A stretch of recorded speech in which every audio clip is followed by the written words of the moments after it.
Argiaren podcastak.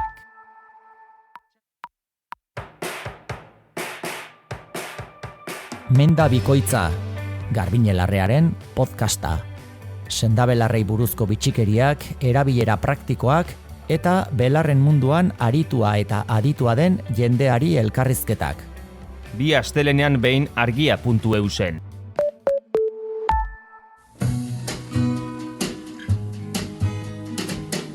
Don't know much about history. Don't know much biology. Don't know much Hau, oroimen histerikoa da. Historia diren istorioek txoratzen gaituztenon podcasta. but I do know that I love you. And I know that if you love me too, what a wonderful world this would be. Don't know much about Beitu nagure, azte santuko porretan Alandaluzetik bueltan ginela, bakizu zen momentutan jabetu nintzen Euskal Herrian ginela eta bueltan emateko gogoa piztu.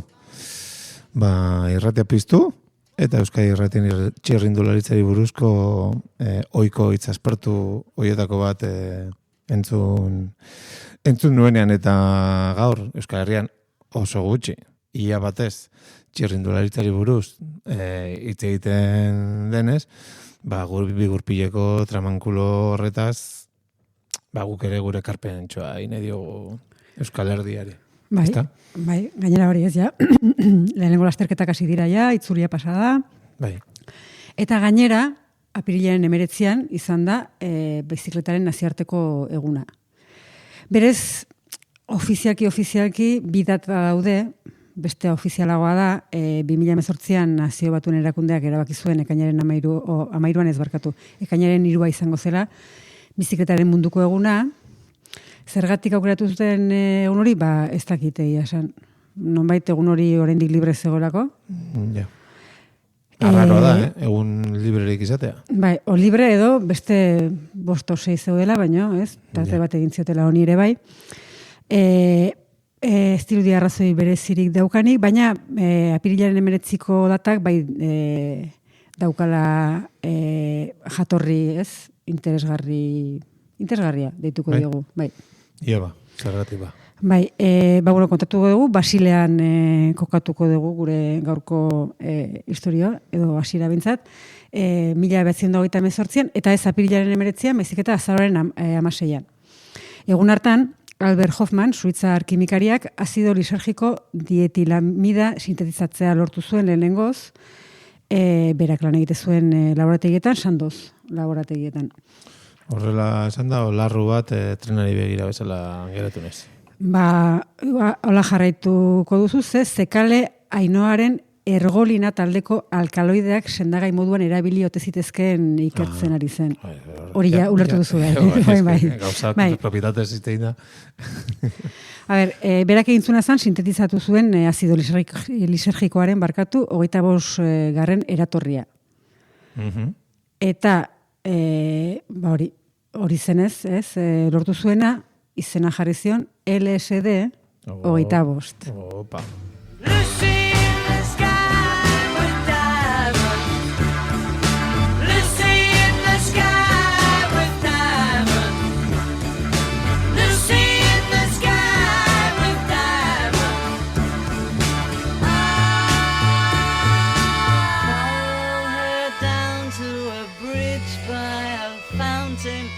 Rocking horse people eat marshmallow pies. Everyone smiles as you drift past the flowers that grow so incredibly. LSDa edo Euskal Herrianen gurea den tripilla. Bai. Motzen esan da. Bai. Hori, hasieran analeptiko gisa edo zirkulazioa eta arna sistemen estimulatzaile gisa erabil zitekeela pentsatu zuen, Hofmannek, baina animaliekin froga batzuk egin zituen eta ez zuen emaitza positiborik lortu. Ez dakigu animaliek ze pentsatuko zuten. Hori galdetu beharko zan, Bai, momentuz berak erabaki zuen lan hildo hori baztertzea. Eta beste interesgarriago bat zabaltzea. Ez, utzi zuen. Hori utzi zuen. Baina, handikan 5 urtera, 1943an, bere esanetan, bihozkada bitxi bat izan zuen, ez? Eta konposatu harrekin berriro lanean hastea erabaki zuen. Eta LSD 25 berriro sintetizatzen ari zela, ondoezik sentitu zen eta etxera joan zen. Bere esanetan, ezinegona eta zorabioa sentitu zituen, hasieran eta gero, ohean, mozkorraldi modukoa. Atsegina, irudimenaren estimulazio ikaragarria. Hori bere hitzetan, ez? Irudi fantastikoak ikusi omen zituen, ez? Ezoiko forma, kolore bizi eta kalidoskopikoak, ez? Eta azkenean izan zena zen, LSD-a Hoffmanen eskuetako azalarekin kontaktuan, azkenean horren efektuak nozitu zituen. Bai. Bueno, gozatu. Bai. Ez dakit. Kontua da, 3 egun geroago, dosia handiago hartzea erabaki zuela, efektuak hobeto aztertzeko, ez? Interes zientifiko gutxarekin. Kontuz Hoffmanekin, komunikazoa zen, utziko bat bere eskutan, agian bueltan utxik topatuko zutan. 1942ko apirilaren 19 izan zen ura, horregatik apirilaren 19, eta gerora bizikletaren eguna bihurtu zen data hori. Zergatik, orain ikusiko dugu. Kontua da, Hoffman doktoreak 250 mikrogramoko dosia hartu zuela. Dosi izugarria da hori. Gaur egun dosi efektiboa 20 mikrogramokoa da. Bai, 10 aldiz gehiago. Edo gehiago, bai. Hori azkenean, berak hartu zuen 250koa zelako alkaloide ergotikoen ohiko dosia. Zer den hori nik ere ez dakit, baina... Bai. Orduan badakigu, kantitate izugarria zela, eta Hoffman berehala jabetu zen horretaz. Bai, ondo jabetu ere. Bai, hori ez. Garai hartan ezagutzen zen, ia dozen sustantzia baino asko zindartsuagoa zen, ez? Eta gaina ezin zuen atzera egin, ja dara barruan zegoelako. Orduan, testu inguruan jarri dezagun gertatutakoa. Bigarren mundu gerra betean gaude. Egia da Suitza neutrala zela, baina ondorioak nabaritzen zituzten. Bai. Eta hainbat neurrik ere eragin zien bertako biztanlei, ez? Gerra garaiko murrizketak zirela eta adibidez, ibilgailu motorizatuak debekatuak zeuden, eta etxera 250 mikrogramo hartu ondoren bizikletaz joan behar izan zuen. Boroia ideia. Bai. Dena distortsionatuta ikusten zuen, eta pedalei eraginda ere mugitzen etzela uste zuen berak. Beraz, egon, eman eta eman, leku berean. Bizikleta estatiko bakan. Bai. Etxe iristean ikara bizia sentitu omen zuen, deabrua barnean zuela uste zuen. Bizilaguna sorgina zela. Hori agian, etzen drogaren kontua, bai. Eta etxeko altzariek mehatxatzen zutela. Hor bai. Hor bai. Hor ja, trip, bai. Baina ohea sartu eta panikoa plazer bilakatu zela idatzi zuen. Horretorona. Kolorean eta forma estanda etengabea, soinuak ere irudi bilakatu zirela, ez? Esaten zuen.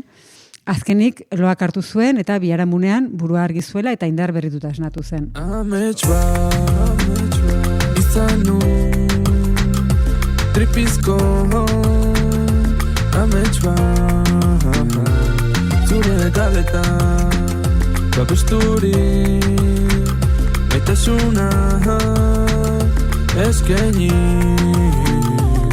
argitasunarekin, ikasi nu, amet, egiten, intasunarekin, zumaitatzen, zure, ebalen artean. Eta uraixi izan zen, LSD lehengo, ez, bidaia bizikletaz, eta gero abestiak esaten du bezala tripi, eta zuka aipatu dezun bezala tripitza horti dator, bidaia da, tripi inglesez, ez? Eta horregatik tripi. Horren ondoren, hasi ziren esperimentu zientifikoak egiten hori LSD-arekin. Hoffman berak adibidez beti defendatu zuen erabilera terapeutikoa, arlo psikiatrikoan eta erabilera asko izan zitzakela esan zuen. Eta egia esan etzaion bururatu erabilera ludikoa izan zezakeenik. Ez zitzaion probatu, Ofizialki ez. Ja.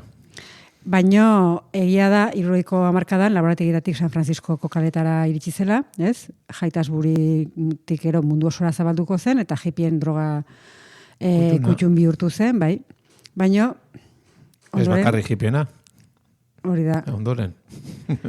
hori da. Baino gainera, horren ondorioz ere, etorri ziren debekua, zigorrak, No las ba. eta osasunarentzako guztiz kaltegarria zela zioten azterketak, ez? Eta orduan horrela amaitu zen LSD-aren urrezko aroa. Aita, aita, aita, zuzkarrazoi osoa zen eukan, oso txarto bizi naiz orain, eta drogen kontra gaude, naiz eta lagun batzuek, drogak hartzen dituzte eta ez zaie zer gertatzen, drogak bai, drogak ez, zuk pentsatzen duzu drogek, ez dutela kalte egiten, baina hori ez da horrela, drogak bai, drogak ez, drogak txarrak dira, baina erakargarriak, drogak txarrak dira, baina erakargarriak. Droga txarra dira?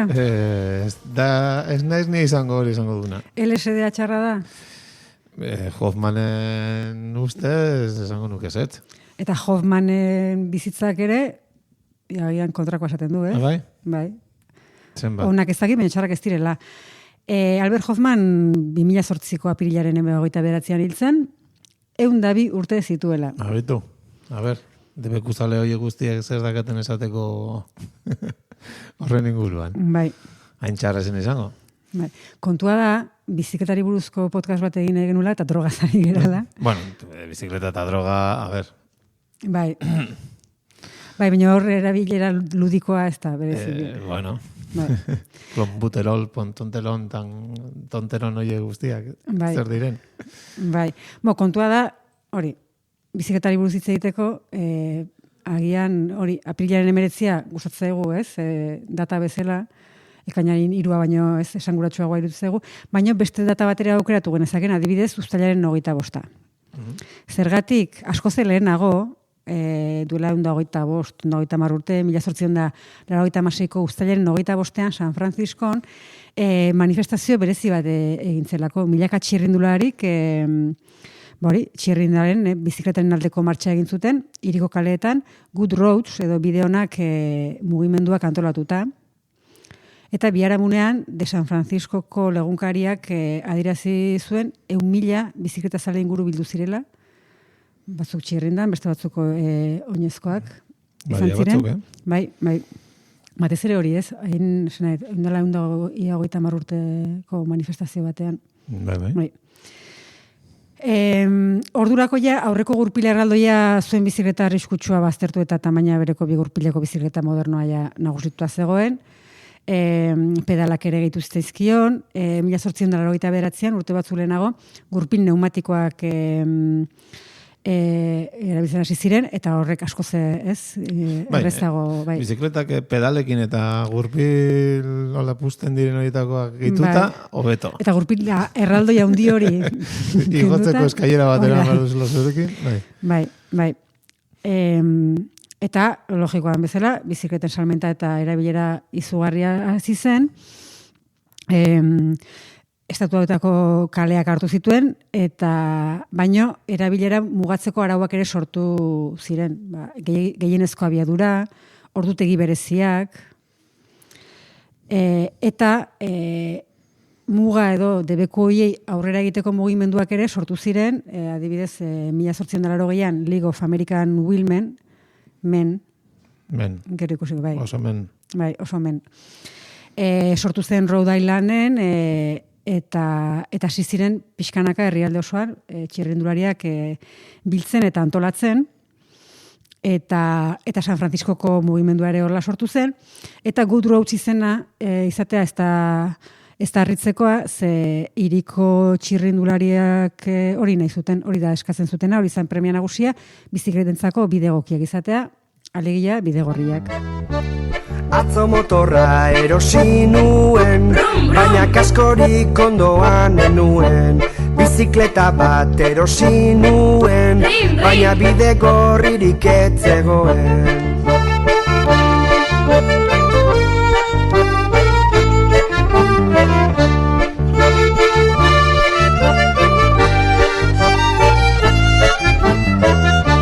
Trizikloa erosi nuen, baina gurpilak lertu egin ziren. Patinete bat erosi nuen, ta koskan ipurdiko hartu nuen. Non ginen, San Franciscoan. Bai. Bizuk ja eraman gaitu beste bide gorri batzutara. Bai. Bai. Kontua da, San Franciscoko bidesarea sortu zela, hiriak 40.000 biztanle zituenean, ez? Orduan planifikatu zutela, eta 19. mendearen amaieran, 360.000 biztanleko Bataldea. metropolia zen, bai. Eta ordurarte gaina nagusiki tranbiak eta gurdiak zeuditzen kaletan, orduan zorua zegoen lokatzez, galtzadarriz eta tranbiaren errailez josita, ez? Eta hori oso arriskutsua da. Nik Erasmus Amsterdamen egin nuen, bizikletan urte osoa, baino bai hori, arbidea eta tranbien errailak hor gurpila sartezkero. Hortartean sartzea oso, bai. Oso tripi bidai polita. Bai. Eta San Franciscoko legunkariak esaten zuenez, bizikleta zen aurrera bidea eta hiriak bizimodu berrira egokitu behar ziren, ez? Eta sorpresa etzen gertatu. Ez. Egia da, 1886ko martxark berehalako erantzuna izan zuela, eta ja 1888an Market Street adibidez solatu zuten, eta ez, eta ja bizikletakan gora eta bera zijoazten, eta adibidez 1889an, ez, handikan martxa izan eta 3 urtera, Estatu Batuetan 1.200.000 bizikleta saldu ziren. Faut dire qu'elle y mettait du cœur, c'était la fille du facteur à bicyclette. Et depuis qu'elle avait 8 ans, elle avait fait en le suivant tous les chemins environnants à bicyclette. Quand on approchait la rivière, on déposait dans les fougères nos bicyclettes. Puis on se roulait dans les champs.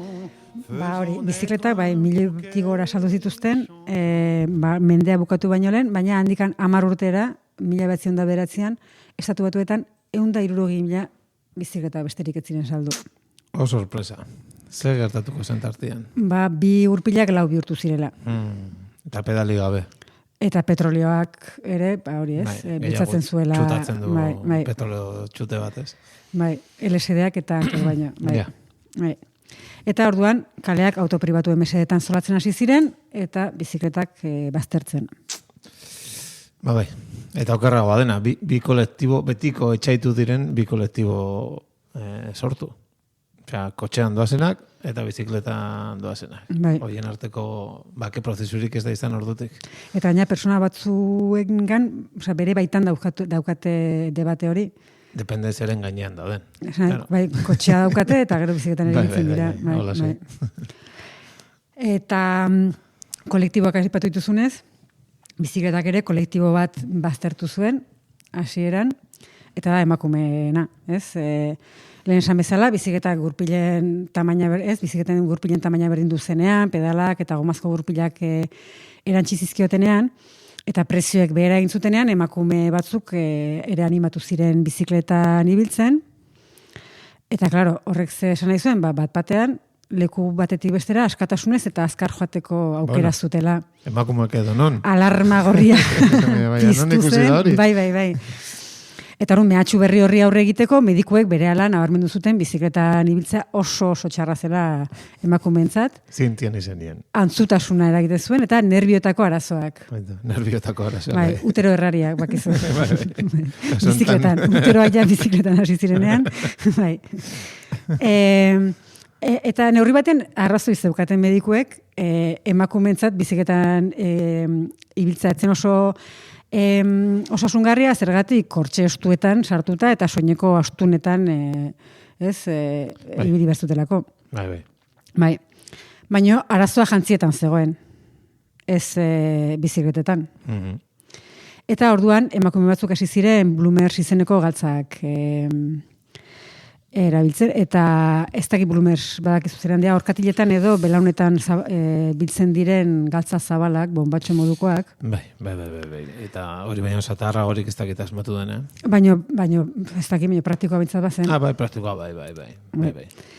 Eta izena datorkio, Amelia Bloomer sufragistaren gatik. Izan zen lehenengotarikoa hori galtzak erabiltzen. Ara. Bai. Baina, orduan erreakzioa izan zen neko horra, adibidez Frantziako irakasle eskolara Bloomersak jantzita joatea debekatu zieten. Eta bide batez, bazenukan edo bizikleta debekatzea edo Bloomersak, baina bai, bat debekatuta bestea, ze claro, imaginatu soineko luze batekin bizikletan. Ezen plan egokia. Bai. Londresen adibidez, Emma Hitz izeneko emakume bati harriak botatzen zizkioten bizikletan irreten zenean. Lady Habertoni ez zioten kafetegietan sartzen uzten bizikleta kanpoan utzi eta zerbait edateko asmoz hurbiltzen zenean. Bicycle, bicycle, bicycle. I want to ride my bicycle, bicycle, bicycle. I want to ride my bicycle. I want to ride my bike.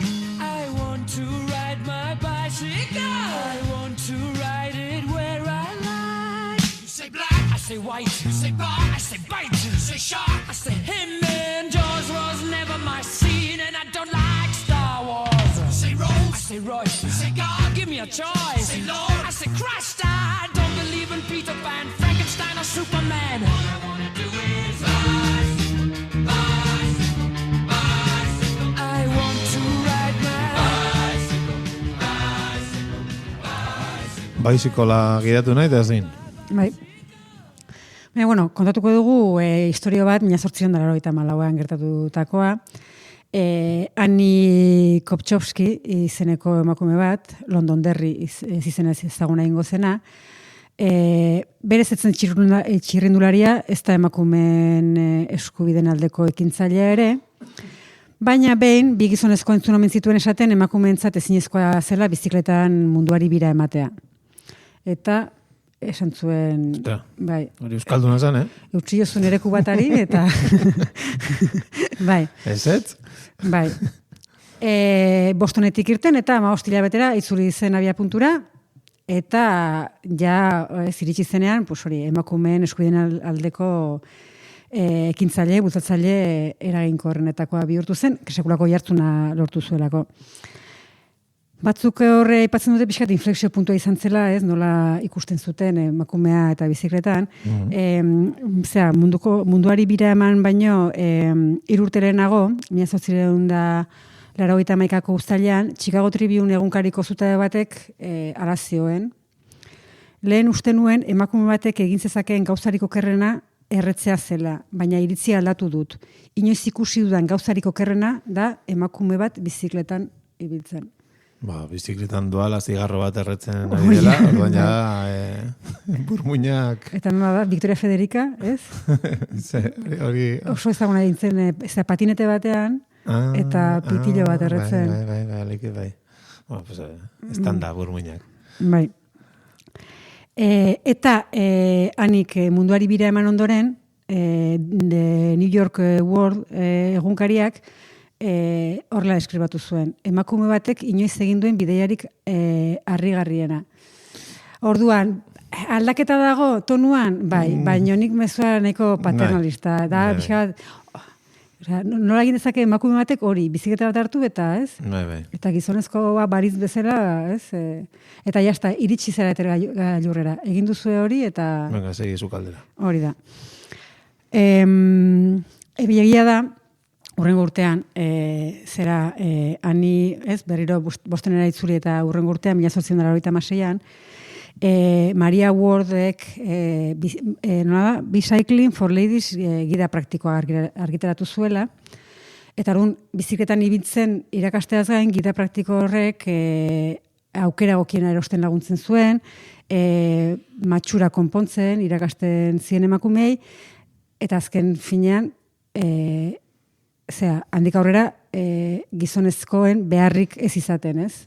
Txirrinda bat lortzeko, eta ibiltzeko, eta konpontzeko. Autosuficienteak. Bai, eta urte berean, Susan B. Anthony sufragista ezagunak, garbi adierazi zuen bizikletaz zer pentsatzen zuen. Ez? Munduan beste zerk baino gehiago egin du emakumeak emantzipatzeko. Ja. Emakume emantzipatzen laguntzeko, nik ez dakit, baina larun bago izetan kulotetan harrapatutako aita gizonak bizikleta gainean errepidean 100 ikusteko aukera eman, bai. Gaur egun, Bai. Argiaren podcastak. Podcast hau libre eta doan zabaldezakegu Argiaren komunitatea osatzen duten milaka lagunek proiektua diruz babesten dutelako. Zuk ere kazetaritza independentea babestu nahi baduzu, egin Argiako kide.